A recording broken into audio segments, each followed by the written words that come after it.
आप सभी का मेरे YouTube channel @spark success academy में स्वागत है।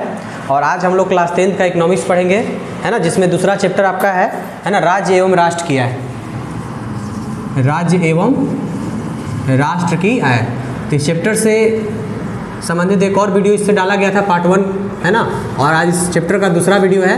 देखिए, तो इसमें आपको पिछला दिन बताए थे कि मतलब आय क्या होता है ना, आय से यानी कि आप समझते क्या हैं, है ना, किस राज्य का आय सबसे अधिक था, किस राज्य का आय सबसे कम था, है ना, और आय के आधार पे हम किसी भी देश को विकसित, विकासशील और अविकसित कहते थे।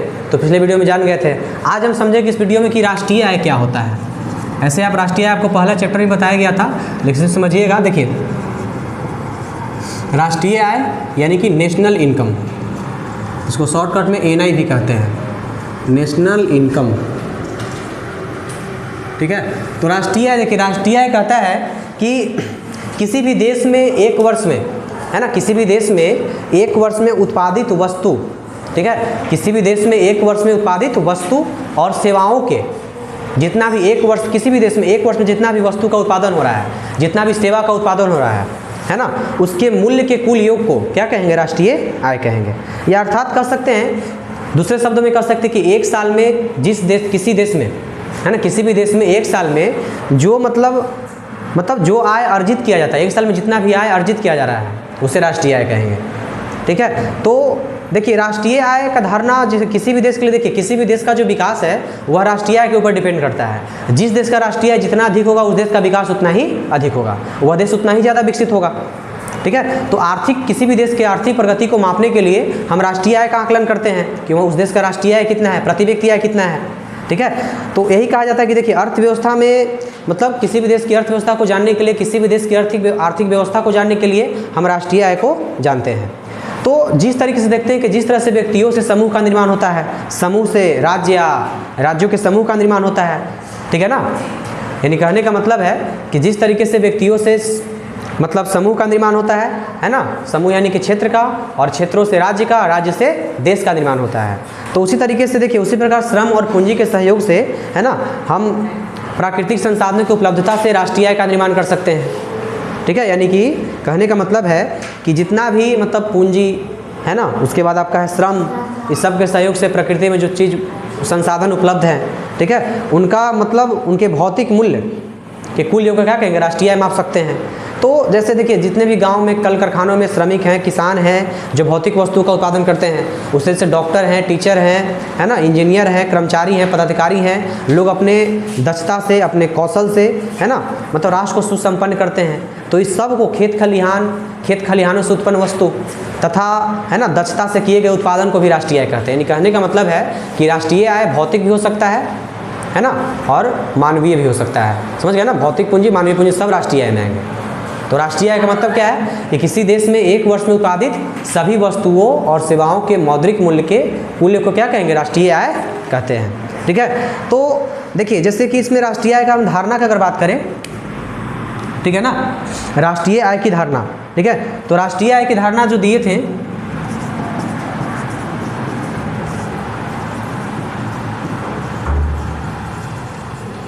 राष्ट्रीय आय की धारणा, ठीक है, तो राष्ट्रीय आय की धारणा दिए आपको मतलब प्रोफेसर केन्स, है ना, इनमें सबसे ज़्यादा योगदान किनका था? प्रोफेसर केन्स का।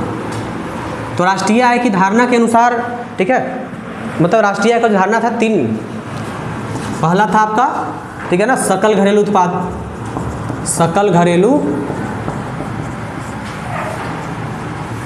उत्पाद। दूसरा आपका है कुल या सकल राष्ट्रीय उत्पादन, कुल या सकल राष्ट्रीय उत्पादन।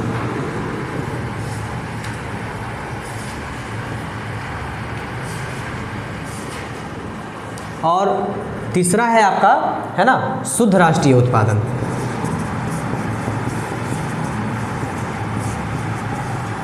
शुद्ध राष्ट्रीय उत्पादन, इसी को कहते हैं, ऊपर वाले को, सकल घरेलू उत्पाद को gross domestic product, domestic product, ठीक है, इसको कहते हैं, है ना, gross national product.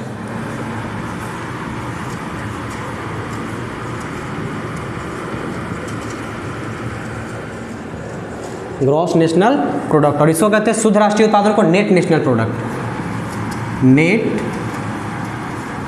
National product. ठीक है, तो तीन तरह का राष्ट्रीय आय की धारणा के मतलब तीन शब्दों में सकल घरेलू उत्पाद, कुल या सकल राष्ट्रीय उत्पादन, शुद्ध राष्ट्रीय उत्पादन। ठीक है, यानी कि देखिए अब देखिएगा इसको जानेंगे। ऐसे भारत में केंद्रीय सांख्यिकी संगठन का भी स्थापना किया गया राष्ट्रीय आय की आकलन के लिए। ठीक है, तो देखिए सबसे पहले हम इसको समझेंगे।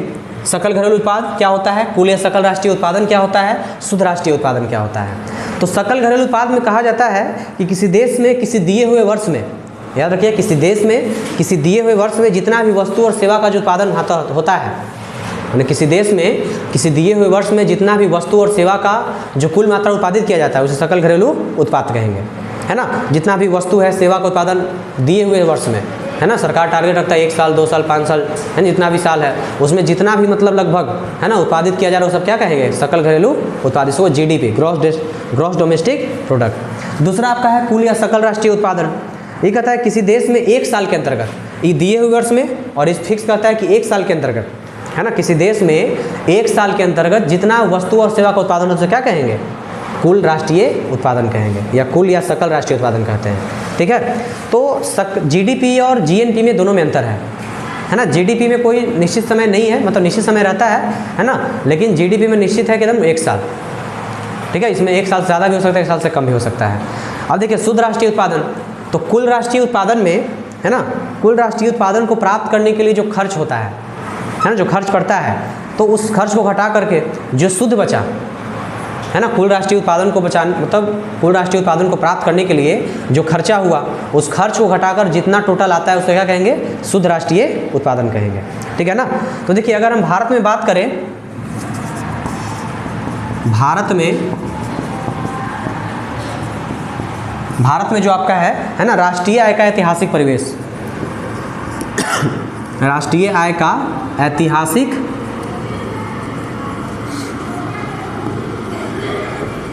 परिवेश के बारे में, तो स्वतंत्रता प्राप्ति से पूर्व राष्ट्रीय आय का अनुमान सबसे पहले, है ना, दादा भाई नौरोजी ने 1868 में लगाया था, है ना। राष्ट्रीय आय का अनुमान सबसे पहले कौन लगाए थे भारत में, सबसे पहले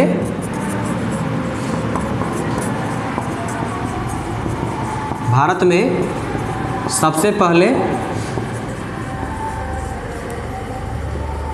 राष्ट्रीय आय का अनुमान कौन लगाए थे, तो 1868 ईस्वी में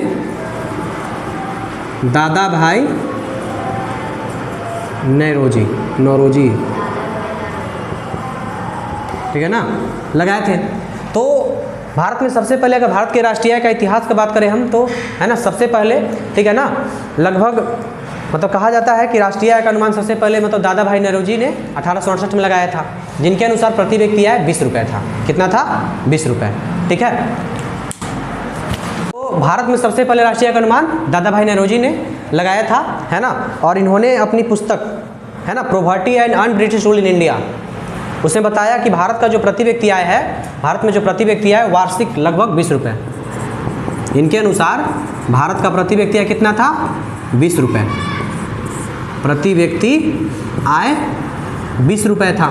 ठीक है, और इसके बाद, है ना, मतलब कई विद्वानों ने मतलब कहा, है ना, कई विद्वानों जैसे एक प्रसिद्ध अर्थशास्त्री डॉक्टर V.R.K. राव के द्वारा 1925 से 29 में बीच में भारत का राष्ट्रीय आय का अनुमान लगाया गया। स्वतंत्रता प्राप्ति के बाद भी सरकार, है ना, राष्ट्रीय आय के आकलन के लिए सरकार आगे आई, है ना। और स्वतंत्रता प्राप्ति के बाद 1949 ईस्वी में, है ना, प्रोफेसर PC महालनोबिस की अध्यक्षता में, ठीक है, इसको अगस्त 1949 कीजिए, है ना। स्वतंत्रता प्राप्ति के बाद अगस्त 1949 ईस्वी में प्रोफेसर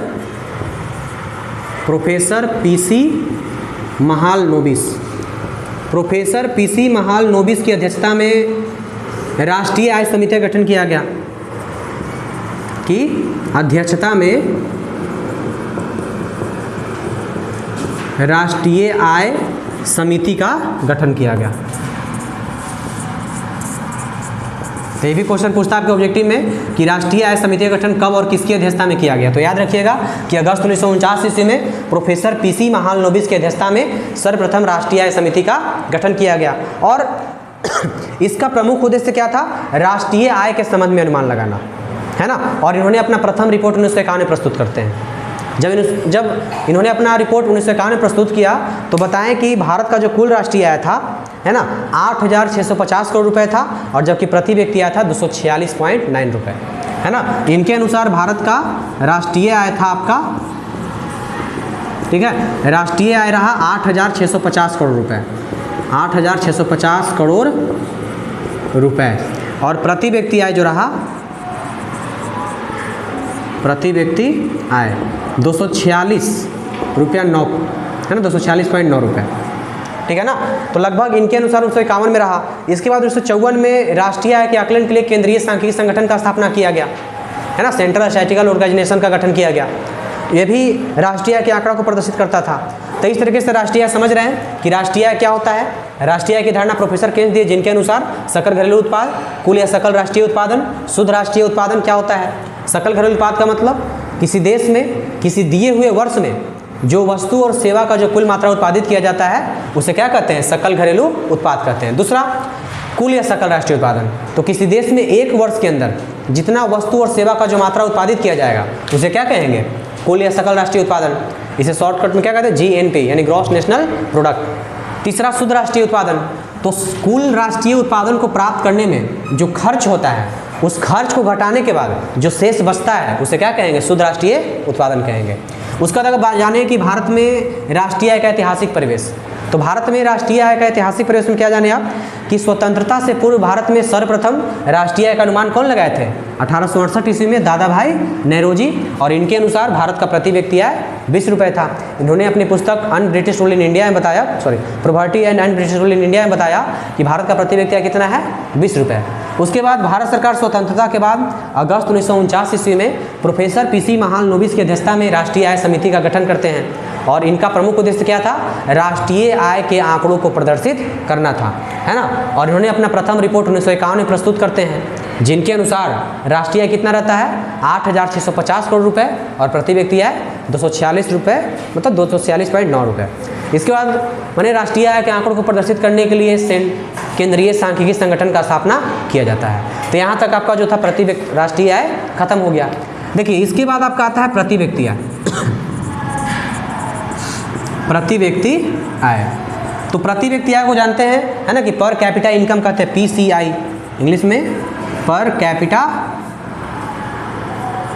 इनकम यानी PCI, ठीक है। तो कहा जाता है कि प्रति व्यक्ति आय होता कहते हैं, मतलब कहते किसको है, तो किसी, है ना, किसी देश की जनसंख्या में, यानी कहने का मतलब है किसी देश की कुल राष्ट्रीय आय में, है ना, किसी भी देश की राष्ट्रीय आय में कुल जनसंख्या से भाग देने पर, किसी देश की राष्ट्रीय आय में कुल जनसंख्या से भाग देने पर जो प्राप्त होगा उसे क्या कहेंगे, जो भागफल प्राप्त होता है उसे राष्ट्रीय आय, उसे प्रति व्यक्ति आय कहते हैं। तो कह सकते हैं ना कि PCI बराबर क्या हो गया, NI बराबर में टोटल पॉपुलेशन, टोटल,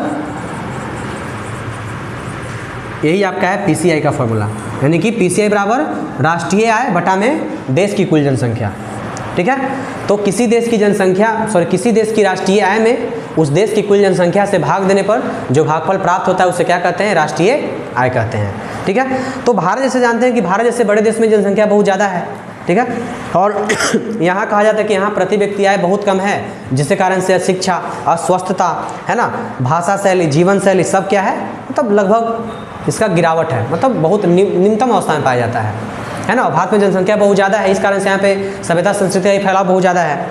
तो यही कहा जा रहा है कि सब लोग अपने आर्थिक, मैंने विभिन्न आर्थिक सामाजिक उद्देश्यों की पूर्ति करने के लिए हमें अपने प्रति व्यक्ति आय को वृद्धि करना पड़ेगा।